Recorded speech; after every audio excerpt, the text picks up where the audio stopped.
So this is another one of our storytelling techniques, a special type of cinematic. And you'll notice, again, we're using that sort of 2D painterly style blended with 3D models to kind of achieve our look.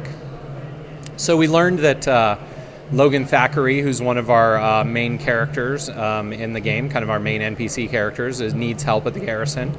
And so we're heading over to the garrison to see if we can help out. Another thing to note is our use of weather effects and night and day and things like that to really help set a mood and to try to set a tone for the game and to kind of immerse players in that.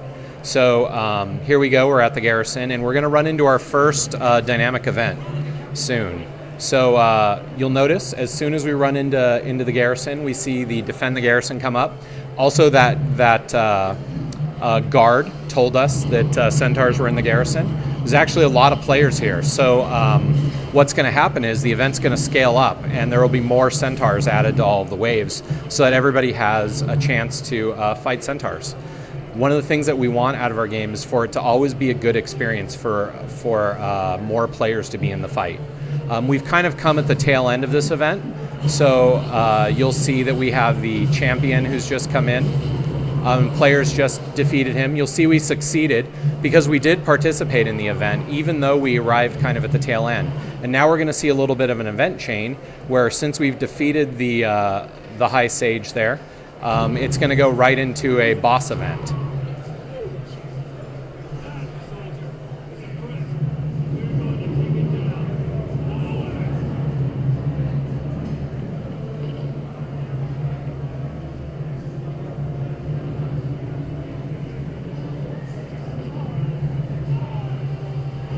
So this is another example of the thing that I talked about earlier, which is we want players to feel like they're heroes.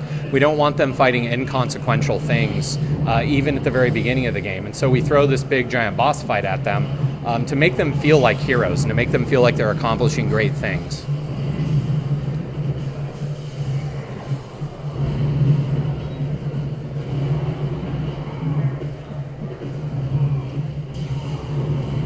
Notice Matthew just switched attunements as an elementalist.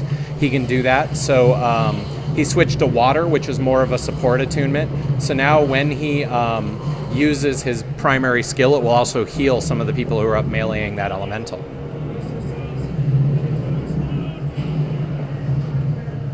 Okay, so that's the end of kind of the tutorial for Guild Wars 2. Now you'll see that was fairly linear, and it was designed to get players used to kind of the way the game plays, to get them into things. We'll continue our personal storyline, and then you're going to see the game opens up quite a bit.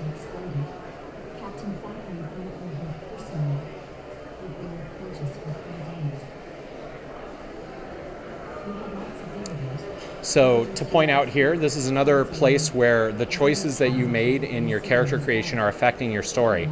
So in this particular case, because you chose Commoner, Andrew the Tavern Keeper and his daughter Petra are friends of yours and they came to visit you. Had you chosen Nobility, it might have been your friend Lord Farron who came in to check on you. If you had chosen Streets, a shady character from your past named Quinn would have dropped by. And this is the point at which the storylines diverge a great deal.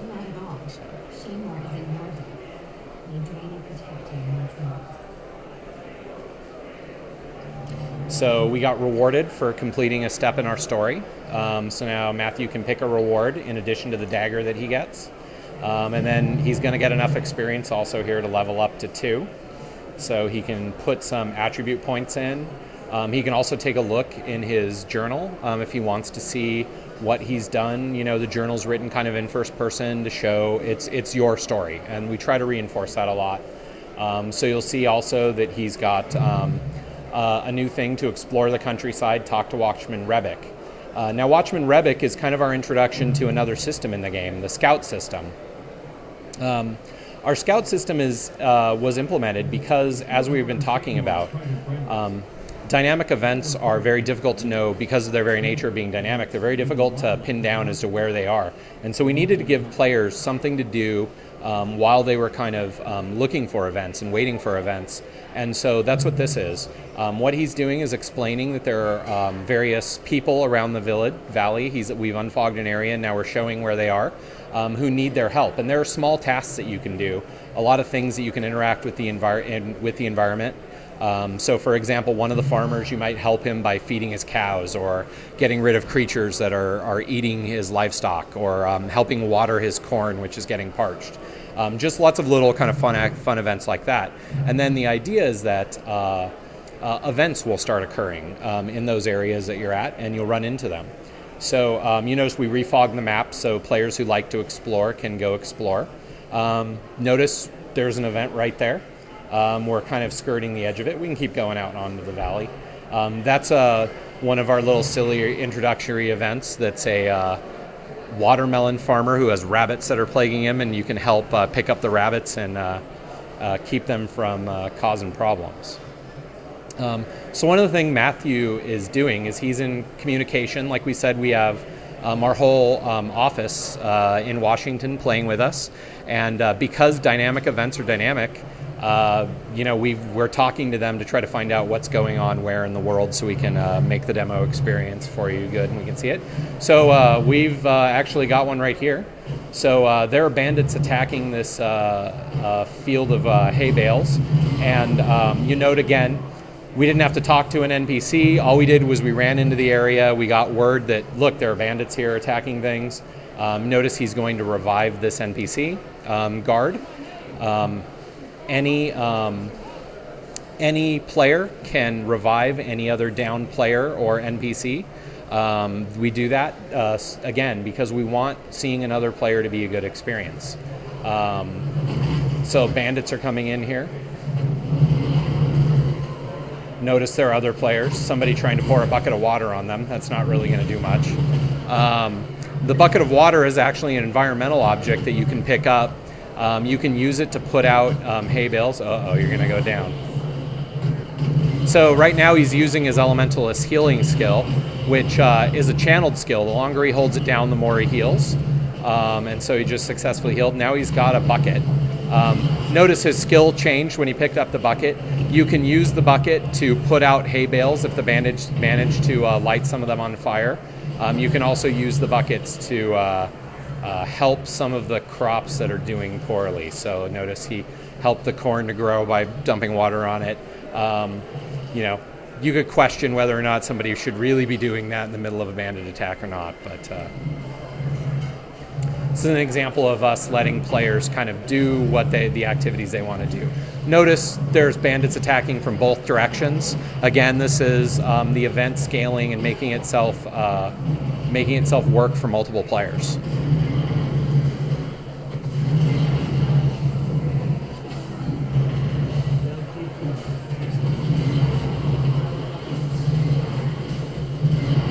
He's going up and actually rezzing I think it's a ranger pet. Some ranger's pet got knocked out, and he can go up and help it.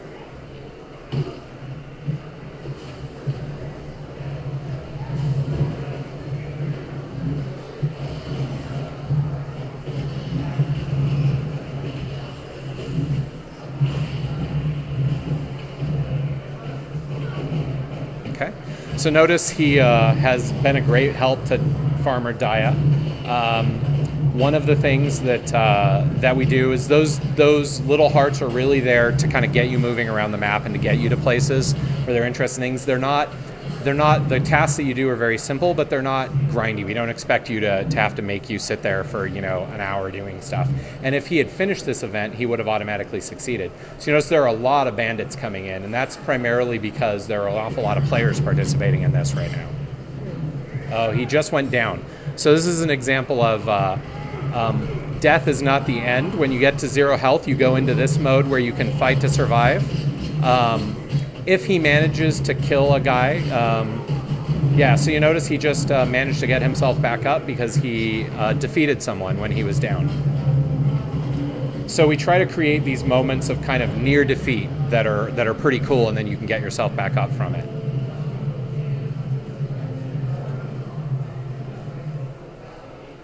So again, reviving one of those guys. So why don't we actually go and continue our personal story? Even though the bandits are still rampaging, we'll want to go continue our personal story. So we'll go up and visit the city of Divinity's Reach. So every race has a capital city. Divinity's Reach is the capital city for the humans. And you'll note that one of the things we want to try to do is make the city really feel alive. So you'll see a lot of NPCs walking around. You'll see lots of random conversations. We have the equivalent of more than 60 feature films worth of voice in the game. And we use that in a lot of ways to set the mood and to immerse you into the world. It's nighttime in Divinity's Reach, but you'll notice there's a Sylvari character who's walking around. Can we zoom out and get an idea of the size of the city? Okay. So one thing you'll notice, it's a really big city. So our cities we expect to be social places. We recognize that players tend to pick big cities and they like to congregate them and chat and sync dance and do all kinds of things like that. And so we want to try to make our cities to reinforce that behavior and kind of give those players a place to go. And so what we do with our cities is, in addition to kind of making them try to feel really alive, we try to scatter little events, little activities around, and you'll see we'll run by those. You can see right here, this is your home district. Ultimately, that's where we're going for our story. Your home district is an instance that reacts to how you've played. It's kind of this big neighborhood that alters based on how you've played your story. So again, all the NPCs moving around the city, conversations. We'll go by a shooting gallery here up on our right-hand side. This is one of those activities I talked about. Our activities are meant to be level-less. So we recognize, again, these are social places, the cities, and so players of all levels want to hang out in cities, and so we want to give them something to do. In this particular case, we won't do it right now because we've got to get moving on with the demo, but this particular case, we've got a shooting gallery that players of any level can go into and kind of compete with each other for a high score, that sort of thing. And each city has a bunch of activities. I think one of the ones our fans are really excited about, there's a bar in here that has a perpetual bar brawl going on in it that you can go take place in. So again, here's just some villagers going about a conversation about kind of everyday stuff. And this is one of the things that we try to do to make the cities really feel alive. We're going to go up to the upper areas of the city right now. This area has the gardens of the city, including it's the place where the Queen's Palace is, the ministry is here. So a lot of the elite members, you can hear a lot of political conversations going on here.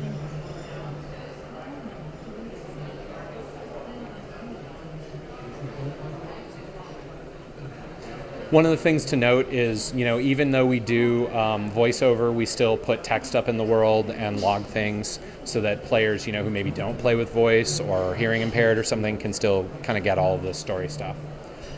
So one of the things to note here is, again, the art that goes into it. And we want to try to create not just your kind of garden variety fantasy settings. We want to create something that's unique to our world.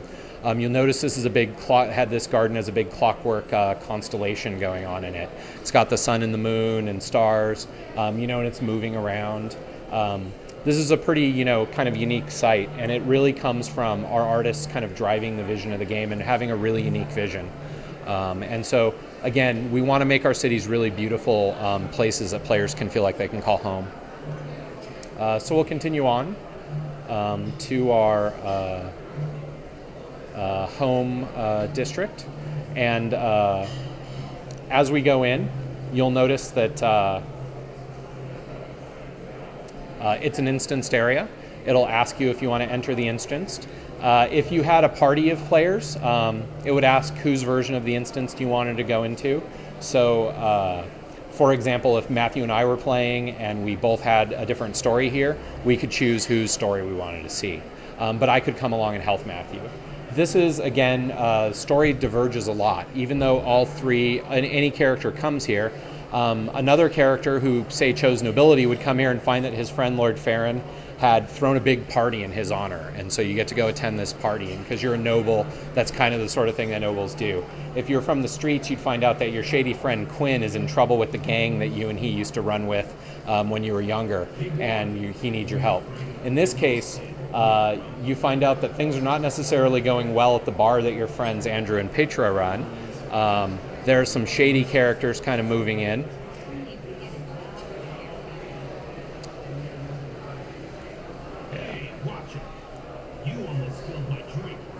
Again, another example of kind of how we tell story with scenes that kind of just go on while the game is running. So we're actually going to end our human experience here. Once you talk to Petra, we're sure, exciting things are going to happen. But we're going to end things right here and actually go to Char area.